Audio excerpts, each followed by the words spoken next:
Ahoy there, INFJs and ENFJs and others who want to be in on their dirty secrets. I'm going to do a compare and contrast video between you two. And I gotta say, as an INFP, I particularly enjoy conversing with the both of you. Because not only do we share the NF language, but we also don't share functions. So everything you say is fascinating to me because it's coming from a different angle. So I may be poking fun at you a little bit today, but keep in mind, I love you, but you are also very curious creatures, and I'm going to let you know why.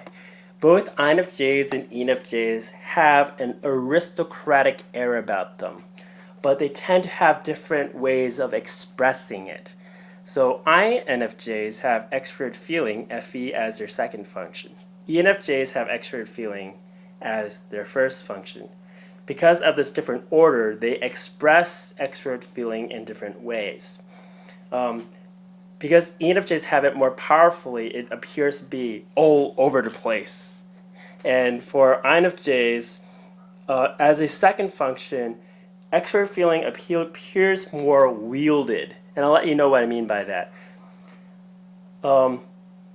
INFJs come off as elegant because they express their extrovert feeling as in a very gentlemanly and ladylike kind of way. Thus, it appears wielded. So, if you look at INFJs, they actually look elegant. The faces and also some of their hair, they have it's like a very kind of put together kind of debonair kind of look. And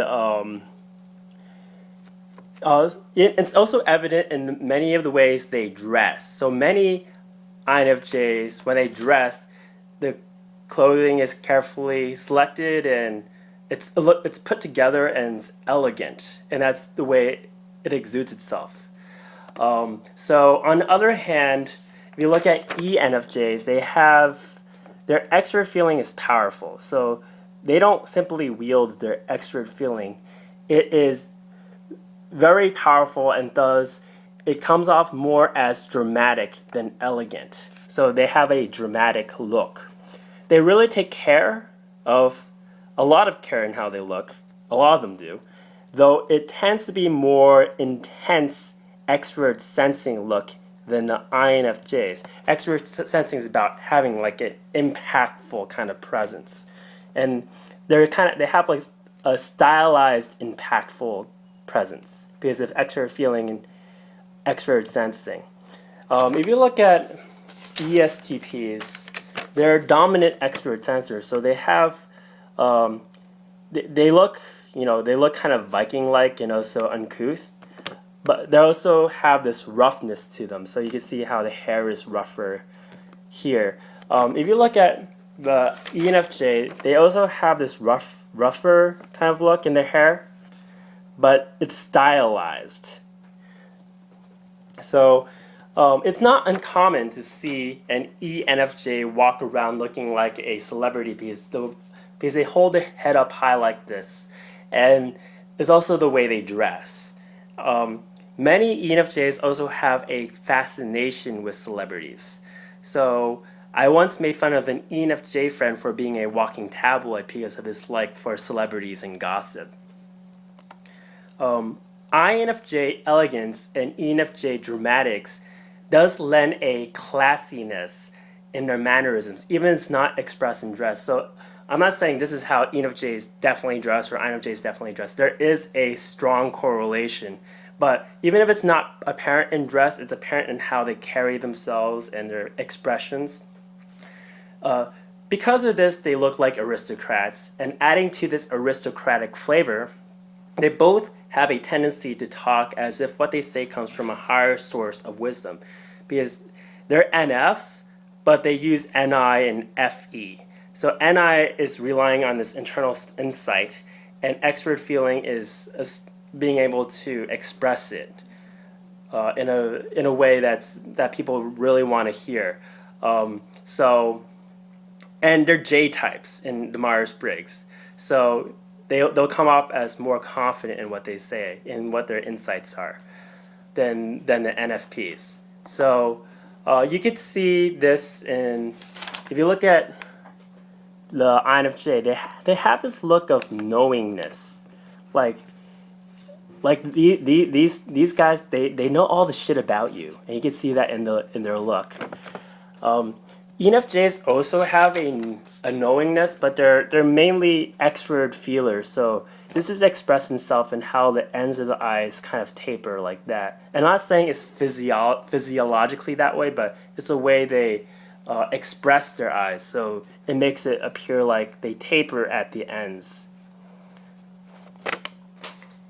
When an INFJ speaks, it could sound professional, and because they speak from their insight, but they say it confidently, and it's as if they prepared everything they're going to say beforehand. And because they're introverted, what they say is more concise, and they're confident in what they say.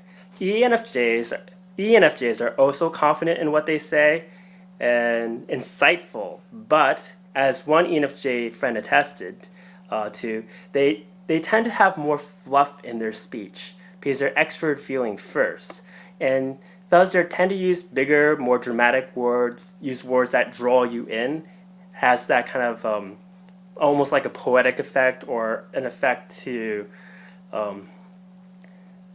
dramatize kind of effect. And they sometimes do that at the expense of content.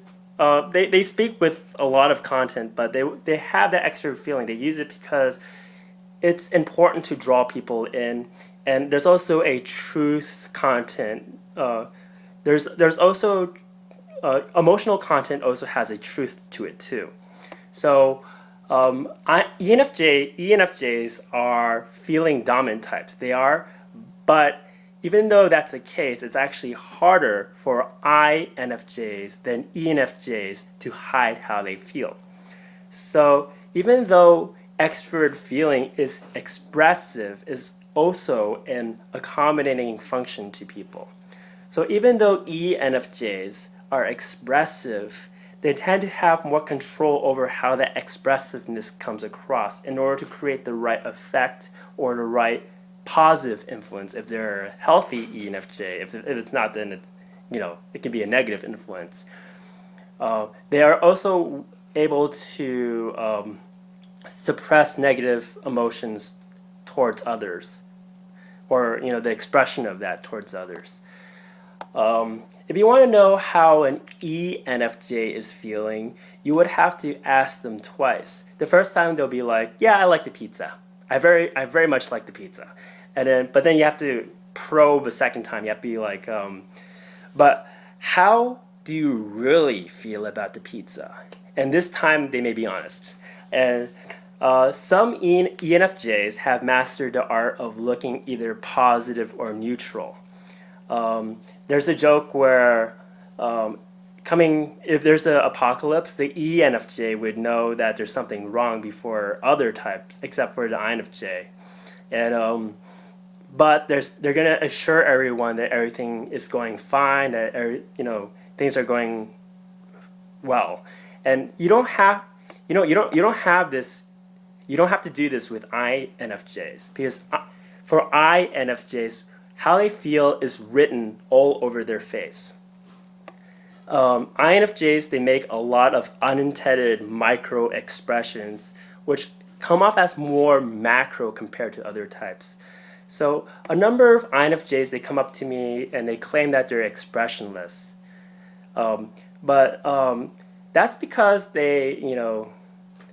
TIs their hidden agenda. So they want to, they kind of like the idea of that they're kind of striving for that detached logic, and they're like, yeah, I'm logical, and they could be, but because they use that TI, they sometimes have that kind of drone voice, but they use a lot of extrovert feeling, because even when they use that TI drone voice, there's so much expression going on in their face. So it's kind of funny because these INFJs, they come up to me and they're like, no, I'm expressionless, and while they say that, there's so many expressions on their face. And this is because ENFJs, they have introvert feeling as their opposing function. So they have extrovert feeling as their primary, and in order to do that, they have to suppress introverted feeling. And introverted feeling includes feelings of dislike, instinctual dislike or like, because they use extrovert feeling to have the appropriate response. So they're able to shut off introverted feeling at will. INFJs, on the other hand, they have introvert feeling as a demonstrative function. So what that means is that their introvert feeling is actually strong, but it's unconscious. They're not aware of it, but other people could see it. So they have strong facial reactions that express like and dislike, positive and negative reactions to what you say. But they're kind of unconscious of them. So INFJs consciously they try to harmonize you with their extrovert feeling using their words. But you can tell how they really feel by reading their faces. And I have to say, out of all types, INFJs are the easiest type to read what they're feeling on their face. ENFJs have extrovert thinking as a role function. So this means they're able to create an ENTJ facade and look practical and be like, let's get down to business. But this impression can quickly dissipate as they don't really value extrovert thinking. They view it as boring and unfriendly. INFJs, they have extrovert thinking polar, so they don't appear extrovert thinking at all. So ENFJs, they could put up an extrovert thinking front, but INFJs, they don't appear to have that much extrovert thinking.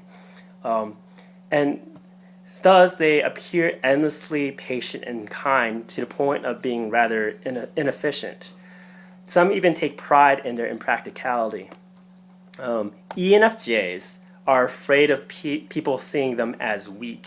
So ENFJs, they do share their vulnerabilities, but up to a certain point, they don't want people to think that they're weak people. On the other hand, INFJs, INFJs, they lay out their vulnerabilities to new people, and they actually want people to hear them out. INFJs, they have introvert sensing as a role function. So at first, they appear to attend to comfort and physical needs, but in reality, they view health and those kind of matters as rather burdensome. So ENFJs, they have introvert sensing as a polar function, which means it is clear that ENFJs cannot tolerate the ho-hum of daily life, and they have difficulty relaxing because they have these big dreams to actualize. They appear itchy. They look like they're always itching. So INFJs, they also prefer big visions, but they could tolerate and accept introvert sensing more. ENFJs, they have extrovert intuiting demonstrative. So how that comes off is that they actually have a lot of zany ideas which they might get carried away with, but they consciously prefer limiting ideas to those that have the most potential. So what I noticed too is that ENFJs can look rather slow moving, and because they're introvert sensing polar types, they might, I noticed this, I can't really confirm, but I've seen in a number of ENFJs is that they're hypersensitive to physical distresses like or discomfort like hot or cold temperature. There was this one weird month where I saved several INFJs and ENFJs from getting hit by cars. I pulled them out from the street in the middle of New York City, and ever since I've kept the NFJ population afloat. So I want to show you that I do love you, and that's why I want to save your lives. INFJs, and in particular ENFJs, are not particularly well known for their memories. I think definitely ENFJs. I'm not really sure about INFJs. They were scientifically tested by Dario Nardi as having the worst memories of all types. They're given a picture and to look at and remember, and when the picture's pulled away, they remember the least amount of details going on. And this has to do with introvert sensing polar in the ENFJ, and SI is involved in memory. So just keep in mind I'm poking fun at you, and I should make a video about why ENFJs and INFJs are awesome. Whatever lack in ability they have in sensing and oncoming cars, they make up with their psychic powers.